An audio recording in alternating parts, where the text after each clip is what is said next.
الحمد لله نحمده ونستعينه ونستغفره ونعوذ بالله من شرور أنفسنا ومن سيئات أعمالنا من يهدي الله فلا مضل له ومن يضلل فلا هادي له وأشهد أن لا إله إلا الله وحده لا شريك له وأشهد أن محمدا عبده ورسوله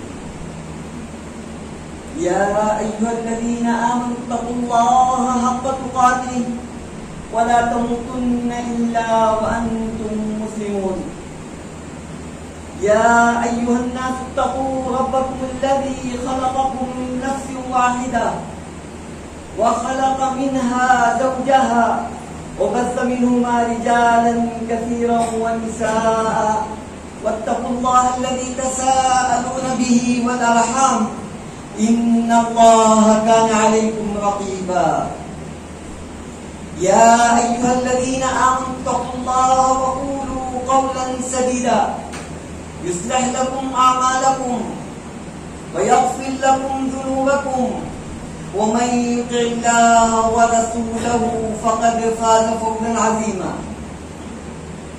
أما بعد فإن خير الحديث كتاب الله وخير الهدي هدي محمد صلى الله عليه وسلم وشر الأمور محدثاتها وكل محدثة بدعة وكل بدعة ضلالة وكل ضلالة في النار أعوذ بالله السميع العليم من الشيطان الرجيم وإذ قال إبراهيم رب اجعل هذا بلدا آمنا وارزق أهله من الثمرات من آمن بالله واليوم الآخر وقال تعالى فليعبدوا رب هذا البيت الذي أطعمهم من جوع وآمنهم من خوف رب اشرح لي صدري ويسر لي أمري واحلل عقدة من لساني يفقهوا قولي ربي زدني علما ربي زدني علما ربي زدني علما اللهم انفعنا بما علمتنا وعلمنا ما ينفعنا وزدنا علما سبحانك لا علم لنا إلا ما علمتنا إنك أنت العليم الحكيم. حضرات، آج خطبے کا موضوع ہے امن و عافیت کی حقیقت اور اس کا حل. امن و امان اللہ کی ایک عظیم نعمت ہے. جہاں پر امن ہوگا وہاں پر لوگ اطمینان سے زندگی بسر کر سکیں گے. کاروبار زندگی انتہائی خوشگوار ہوگی. آدمی فقیر ہو یا غریب یا امیر، سب بھی اپنے اپنے طور پر اپنے کاروبار زندگی میں مست ہوں گے. نہ اس کو کسی ڈاکہ زنی یا کسی چور یا چوری کی فکر ہوگی، بلکہ وہ پرامن زندگی بسر کرے گا، بلکہ میٹھی نیند سوئے گا. گھر بار کے بارے میں، اپنے عیال کے بارے میں وہ فکر مند نہیں ہوگا. امن ہوگا تو سب کچھ حاصل ہوگا، اور جہاں خوف کا ماحول ہوگا، امن نہیں ہوگا تو ہر آدمی پریشان، اس کی سمجھ میں نہیں آ رہا ہوتا ہے وہ کیا کرے. اس لیے کہ گھر سے باہر نکلے تو اس کو ڈر، گھر پہ چھوڑ کر اور اپنی بیوی بچوں کو چھوڑ کے جائے تو اس کو وہیں تک یہ خوف و ہراس کا ماحول ہوتا ہے. اور اس کی کچھ جھلک ہم نے آخری ایام میں لاک ڈاؤن کے ایام میں دیکھی تھی کیسے ماحول تھا. اپنے گھر میں آدمی بند باہر نہیں نکل سکتا. ایک عجیب سا خوف, انجانا سا خوف اس کو بتائی تھا.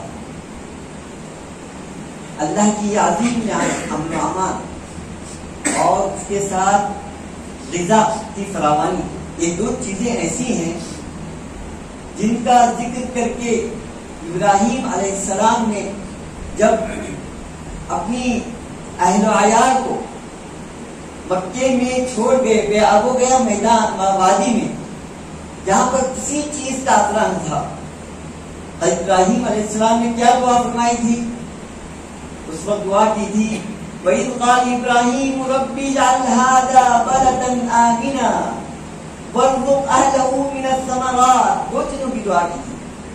اے اللہ, میں یہاں چھوڑ کے جا رہا ہوں اپنے اولاد کو, اپنی بیوی بچوں کو, لیکن تو اس کو اے اللہ امن کا شہر بنا دے. پہلی چیز بنائی تھی ابراہیم السلام نے, رب اجعل هذا بلدا آمنا. دوسری چیز غذا کی جو رہتی ہے ضرورت, اس کی دعا کی. وارزق اهله من الثمرات, وہاں بسنے والوں کو اے اللہ پھل عطا فرما. من آمن, کن کے لیے؟ من آمن منہم باللہ, جو اللہ پر ایمان لائے, جو آخرت پر ایمان لائے, ان کے لیے پھل عطا فرما. یہ دو چیزیں انتہائی ضرورت کی چیزیں ہوتی ہیں, اور انہی دو نعمتوں کا ذکر کر کے اللہ تعالیٰ نے قریش مکہ کو بھی یہ حکم دیا. کیا حکم دیا؟ فَلْيَعْبُدُوا رَبَّ هَٰذَا الْبَيْتِ, تم اس خانہ کعبہ کے رب کی عبادت کرو. کیوں؟ الذی اطعمہم من جوع, جب بھوکے تھے ان کو کھانا کھلا دیا, خوف حالات کا ماحول تھا تو امن دے دیا. جب یہ چیزیں رہی میسر ہوں گی, کیا چیزیں امن رہے گا, غذا کی فراوانی رہے گی, تو وہاں پر امن سکون اطمینان سے آدمی زندگی بسر کر سکتا ہے. اور انہی دو چیزوں کا ذکر کر کے نبی کریم صلی اللہ علیہ وسلم نے ایک تیسری چیز کا بھی ذکر فرمایا ہے, وہ ہے صحت و تندرستی. اور آپ نے دنیا کا کامیاب ترین انسان اس شخص کو قرار دیا جس کے پاس یہ تینوں چیزیں موجود ہیں. آپ کا فرمان ہے, خدا کا فرمان ہے, من اصبح منکم آمنا فی سربی معافا فی جسدی عنده قوت یومی فکأنما حیزت له الدنیا. اللہ اکبر. کیا فرمایا آپ نے؟ جو اپنے اہل و عیال کے ساتھ اپنے گھر میں, چھوٹا سا گھر ہے, اپنے اہل و عیال کے ساتھ ہے, پرامن صبح کرتا ہے, صبح اس کی گزرتی ہے امن کے ساتھ, کوئی خوف اس کو نہیں دیتا. دوسری چیز بتائی نبی صلی اللہ علیہ وسلم نے, معافا فی جسدی, وہ تندرست ہے, بیماری سے پاک دور ہے, عافیت اللہ تعالیٰ نے اس کو عطا کی ہے. تیسری چیز فرمائی عنده قوت یومی, اس کے پاس ایک دن کا راشن, ایک دن کا, دوپہر کا کھانا موجود ہے, شام کا کھانا موجود ہے, ناشتہ بھی اس نے کر دیا, ایک دن کا کھانا موجود. تو کیا اس کی دنیا سمیٹ کر اس کے سامنے لائی گئی, دنیا کی تمام خوشیاں اس کو میسر ہو گئی. اللہ اکبر. اس حدیث پر یہ غور کرنا کافی ہے. پہلی چیز جو آپ نے بتائی تھی امن, امن کا ماحول ہے, اور اپنے گھر میں اہل و عیال کے ساتھ, اس کا ایک گھر ہے اپنا, اور اہل و عیال کے ساتھ خوش و خرم ہے. جس کے پاس تھوڑا گھر ہو, تھوڑا اپنا گھر ہو, اور بیوی بھی اس کو نیک ہو. اور نبی کریم صلی اللہ علیہ وسلم دیکھیے, ان دو چیزوں کو ہی نبی کریم صلی اللہ علیہ وسلم نے سعادت کی بات بتائی. اربع من السعادہ, چار چیزیں سعادت والی ہیں, سعادت مندی کی علامت ہیں. کیا کیا چیزیں؟ سب سے پہلی چیز بتائیے المرأۃ الصالحہ, المسکن الواسع, الجار الصالح, والمرکب الحنی. چار چیزیں سعادت مندی کیا ہے؟ سب سے پہلے بہترین بیوی اس کے پاس, نیک بیوی موجود ہے. اللہ تعالیٰ نے اس کو اچھا واسع کشادہ گھر عطا کیا ہے. اور تیسری چیز پڑوسی بھی اس کا اچھا ہے ماشاء اللہ. اور چوتھی چیز اس کے پاس عمدہ سواری بھی ہے. یہ چار چیزیں جن کے پاس نہیں تو وہ سعادت مند ہے, بڑا ہی سعادت مند ہے. تو آپ نے فرمایا چار چیزیں سعادت کی علامت ہیں. تو پہلی چیز کیا تھی؟ بیوی, اچھی بیوی. اور نبی کریم صلی اللہ علیہ وسلم یہی فرمایا من اصبح منکم آمنا فی سربی, اپنے اہل و عیال کے ساتھ اچھے گھر میں. لیکن ہم یہاں پر مار کھا جاتے ہیں. ہماری یہاں غفلت ہوتی ہے. ہم لوگ تلاش کرتے ہیں. ہمارے نوجوان بیٹھے ہوں گے جن کی ابھی شادی نہیں ہوئی, ان کو پہلی فکر ہوتی ہے کہ مجھے خوبصورت لڑکی مل جائے, مجھے خوبصورت لڑکی مل جائے, میرا بیڑا حال ہو جائے گا. میرے پاس ایک بنگلہ ہو اچھا, میرا بیڑا حال ہو جائے گا. میری اچھی کار پر اچھی بڑی گاڑی ہو, میرا مسئلہ حل ہو جائے گا. انہوں نے فرمایا, اللہ کے نبی نے فرمایا, عورت کو بہترین دنیا کی بہترین پونجی, دنیا کی پوری سامان ہے نا, الدنیا متاع وخیر متاع الدنیا المرأۃ الصالحہ. دنیا ساری کی ساری سامان ہے, اس میں بہترین کیا چیز ہے؟ سب سے بہتر اگر کوئی چیز ہے تو کیا ہے؟ بہترین عورت, اچھی عورت, نیک عورت, خوبصورت عورت نہیں تھا. اس لیے عورت جب شادی کی جاتی ہے تو 4 چیزیں دیکھی جاتی ہیں. کیا چیزیں ہوتی ہیں وہ؟ یا تو اس کا مال, یا تو اس کا حسب نسب. تم کا المرأۃ لأربع لمالها ولحسبها وجمالها ولدينها فاظفر بذات الدين تربت يداك. آپ نے فرمایا 4 چیزیں دیکھی جاتی ہیں شادی کے وقت. کسی لڑکی کو منتخب کیا جاتا ہے تو 4 چیزیں, اس کا مال, اس کا خاندان, اس کا جمال اور اس کا دین. لیکن آپ لوگ دیندار عورت کو کرتی رہے, آپ خوش رہیں گے. نبی کریم صلی اللہ علیہ وسلم نے فرمایا. تو پہلی چیز نبی کریم صلی اللہ علیہ وسلم جو حدیث بتائی تھی, پہلی کیا تھی؟ امن کا ماحول. یہ بات یاد رکھیے, امن اور ایمان لازم مضمون ہے. ایمان کے بغیر امن ممکن نہیں ہے. اللہ تعالیٰ نے قرآن مجید میں فرمایا, وعد اللہ الذین آمنوا منکم وعملوا الصالحات ليستخلفنهم في الارض كما استخلف الذين من قبلهم وليمكنن لهم دينهم الذي ارتضى لهم ويبدلنهم من بعد خوفهم امنا يعبدونني لا يشركون بي شيئا. سورہ نور آیت نمبر 7. کیا فرمایا؟ اللہ تعالیٰ کا وعدہ ہے جن لوگوں کے لیے الذین آمنوا وعملوا الصالحات, جو ایمان لائے اور عمل صالح کی. کیا وعدہ؟ لَيَسْتَخْلِفَنَّهُمْ فِي الْأَرْضِ, اللہ تعالیٰ ان کو ضرور خلافت عطا کرے گا جس طرح کے پہلے لوگوں کو عطا کی گئی. اور وَلِيُمَكِّنَنَّهُمْ دِينَهُمْ, ان کے لیے دین پر چلنا آسان ہو جائے گا, دین کو راسخ کر دے گا, وہ دین جس کے لیے اللہ تعالیٰ تمہارے پسند کیا. وَلِيُبَدِّلَنَّهُمْ, اور ان کے خوف کو امن میں بدل دے گا.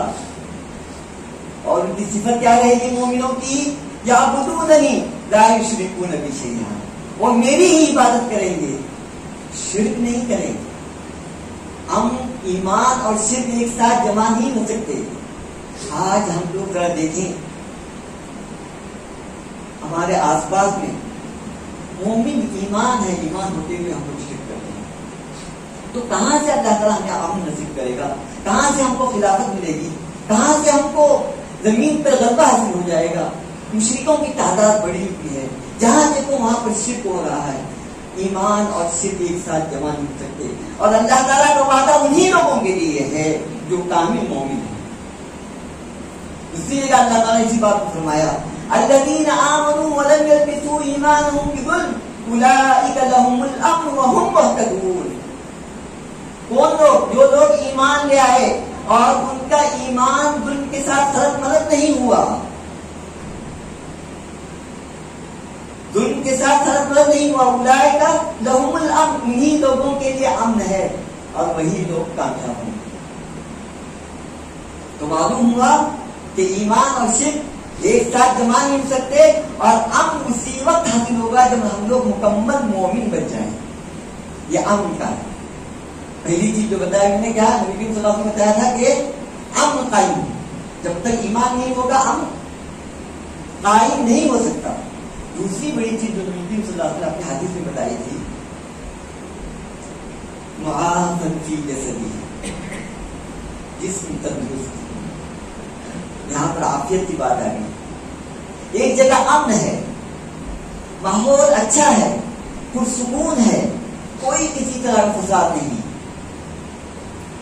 اور اس کے پاس اچھا بنگلہ بھی ہے, اچھی عورت بھی ہے, لیکن بیچارہ بیمار ہے, کھا نہیں سکتا, پی نہیں سکتا, ملینوں کا مالک ہے, بڑے ہوئے ہیں پیسے اس کے, لیکن اللہ تعالیٰ کی دی ہوئی رزق کو وہ کھا نہیں سکتا، دیکھ سکتا ہے. یہ دیکھیے آفت کی قیمت. آفت کس کو کہتے ہیں؟ تمام آفات سے، تمام مصیبتوں سے پاک ہونا. یہ اللہ تعالیٰ کی طرف سے بہت بڑی عظیم نعمت. یہ عظیم نعمت اس کا اندازہ آپ اس سے لگا سکتے ہیں. ایک مرتبہ ابو بکر رضی اللہ عنہ منبر پر چڑھے اور خوب روئے. فرمایا نبی کریم صلی اللہ علیہ وسلم ہجرت کے پہلے سال اس منبر پر چڑھے تھے اور خوب روئے تھے، اور فرمایا تھا صلی اللہ العافیہ صلی اللہ العافیہ فإن أحدا لم يعط بعد اليقین خیر من العافیہ. ترمذی کی روایت ہے، امام البانی نے صحیح قرار دیا. کیا چیز؟ اللہ سے عافیت طلب کیا کرو. کسی بندے کو عافیت سے بڑھ کر کوئی نعمت نہیں دی. عافیت یہ چیز ہوتی ہے. میں نے کہا نا، آدمی بیچارہ بستر پر لیٹا ہوا ہے، ملینوں کا مالک، لیکن کھا نہیں سکتا. اس وقت اس کا عافیت اپنے جسم میں، اور عافیت اپنے جسم میں ہوتی ہے، اپنے اہل وعیال میں بھی ہوتی ہے، اور سب کچھ مال میں. اس میں آدمی مال کے اعتبار سے پریشان ہے. مال ہے بیچارہ، اس کو مطلب یہ کہ اس کے پاس سے پیسہ نہیں آ رہا ہے، اس کے پاس سے پیسہ نہیں آ رہا ہے، اور گھر میں پریشانی، اہل وعیال کی پریشانی، اس میں بھی عافیت. تو نبی صلی اللہ علیہ وسلم جو ہے عافیت ہمیشہ طلب کیا کرتے ہیں. حضرت عباس رضی اللہ عنہ نبی کریم صلی اللہ علیہ وسلم کے چچا، بتائیے آپ، وہ فرماتے ہیں میں نبی کریم صلی اللہ علیہ وسلم کی خدمت میں حاضر اور فرمایا مجھے کوئی ایسی دعا سکھلائیے کہ میں اللہ سے مانگا کروں. تو آپ نے کیا کہا؟ آپ نے سلیقہ ہے عافیت، اللہ سے عافیت طلب کرو. حضرت عباس رضی اللہ عنہ کہتے ہیں کہ میں کچھ دنوں کے بعد پھر آیا واپس، فمکثت ایاما، میں کچھ دن رہا پھر واپس آ گیا. پھر پوچھا نبی صلی اللہ علیہ وسلم، اے اللہ کے رسول مجھے ایسا کلمہ بتائیے جس کو پڑھ میں، جس سے اللہ سے دعا کیا. آپ نے پھر فرمایا اے میرے چچا، آپ اللہ سے سلیقہ العافیہ فی الدنیا والآخرہ، دنیا و آخرت میں اللہ کی عافیت طلب کیا. یہ عافیت اتنی عظیم نعمت ہے، ہمیں اس کا احساس ہونا چاہیے. اور نبی کریم صلی اللہ علیہ وسلم کا معمول تھا. اللہ عبداللہ ابن عمر کہتے ہیں نبی کریم صلی اللہ علیہ وسلم اس دعا کو کبھی نہیں چھوڑتے، صبح شام پڑھنا. اللہم انی اسألک العفو والعافیہ فی الدنیا والآخرہ، اللہم انی اسألک العفو والعافیہ فی دینی و دنیای و اہلی و مالی، اللہم استر عوراتي وآمن روعاتي، اللهم احفظني من بين يدي ومن خلفي وعن يميني وعن شمالي ومن فوقي واعوذ بعظمتك ان اغتال من تحتي. کتنی عظیم دعا ہے، کتنی عظیم دعا ہے. اس کا ترجمہ بھی آپ سن لیجیے اور اس کے دیکھ لیجیے کس قدر عظیم معنی اس کے کیا معنی ہیں. اے اللہ، اس میں داؤد کی روایت ہے، اے اللہ میں تجھ سے دنیا و آخرت میں درگزر و عافیت کا سوال کرتا ہوں. دنیا و آخرت میں درگزر اور عافیت کا سوال کرتا ہوں. اے اللہ میں تجھ سے اپنے دین، اپنے اہل، اپنے مال میں درگزر اور عافیت کا سوال کرتا ہوں. اے اللہ میرے پوشیدہ امور پر پردہ ڈال دے. میری جو پوشیدہ چیزیں رہ گئی ہیں اس پر اللہ پردہ ڈال دے. کتنی بڑی دعا ہے. اور آگے فرمایا میری گھبراہٹوں میں مجھے امن دے. گھبراہٹیں رہتی ہیں، پتہ نہیں کیا ہو جاتا، کس وقت کیا ہوتا ہے، مجھے امن دے دی.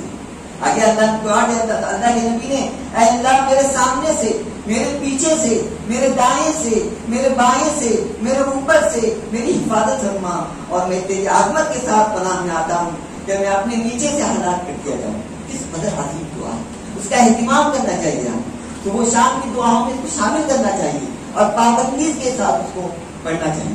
یہ تھا عافیت. تیسری چیز آپ نے بتائی تھی نبی کریم صلی اللہ علیہ وسلم نے جس کا ذکر کیا تھا حدیث میں، مناسبہ بھی معافن فی جسدی عنده قوت یوم. کون خوش نصیب ہے، سعادت مند ہے جس کے پاس ایک دن کا کھانا موجود ہے. ذرا رمضان میں ہم لوگ چھاٹے اس کے دن میں اپنی بات کرتا ہوں، کس قدر ہمیں پریشانی ہوتی ہے. میں بتائیے آپ کو، مجھ سے کافی سال میں سعودیہ میں رہ چکا ہوں. جب وہاں پر مجھے آنے لگا تو ایک عجیب سا خوف، انجانا تو کیا ہوگا میرا. اللہ پر ایمان مکمل نہیں ہوتا ہمارا. تقدیر پر ایمان نہیں ہوتا. رزق ملنے والی ہے, کہیں پہ نہیں, آپ کو ملے گی ہی. موت آنے سے پہلے آپ رزق کو پا لیں گے. ایک واقعہ سناتا ہوں آپ کو, اس سے کتنی بڑی حکمت ہے. ایک آدمی تھا, اچانک وہ کنویں میں گر گیا.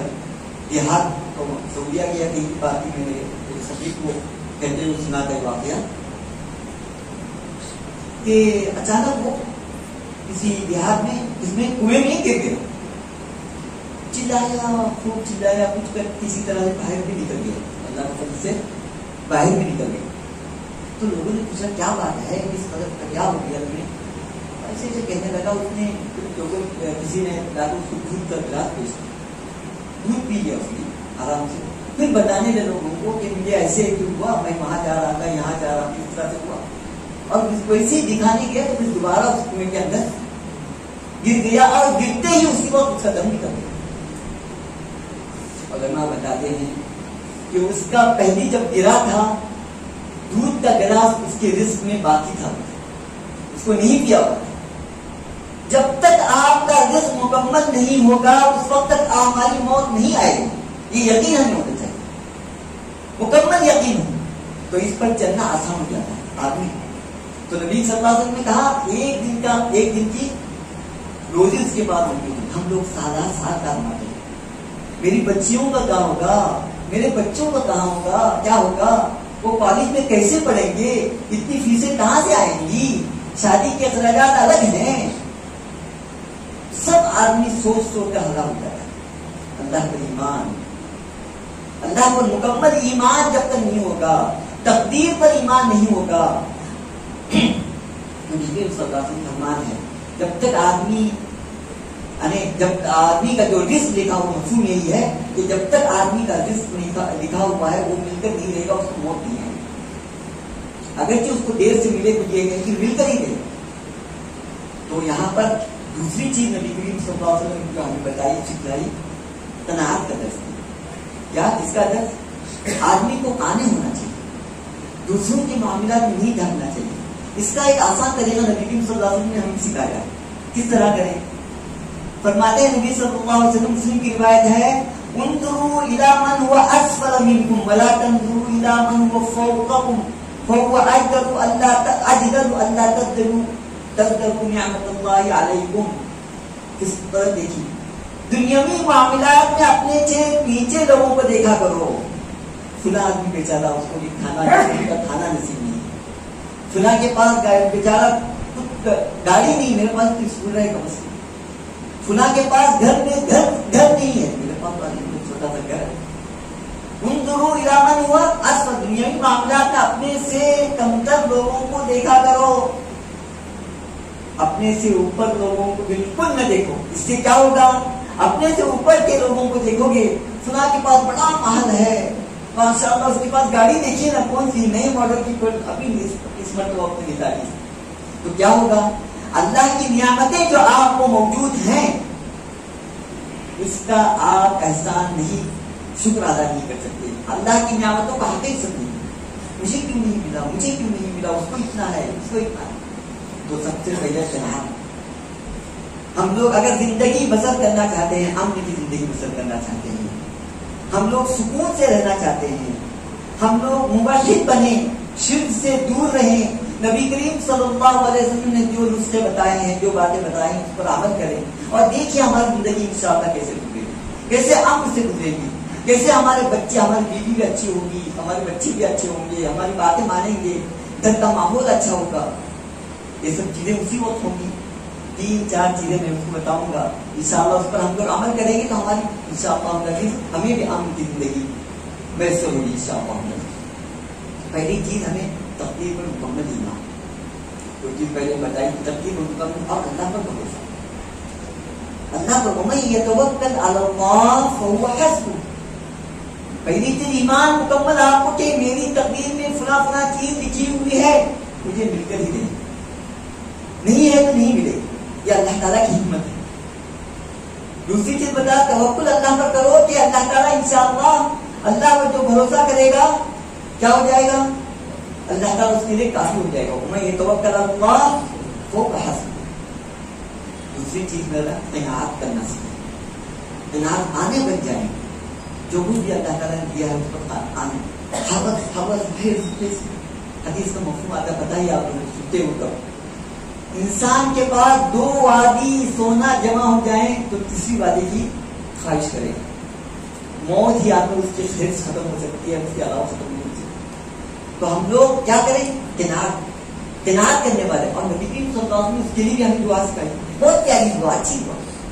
اللهم قنعني بما رزقتني وبارك لي فيه واخلف علي كل غائبة بخير. اے اللہ مجھے قناعت کرنے والا بنا.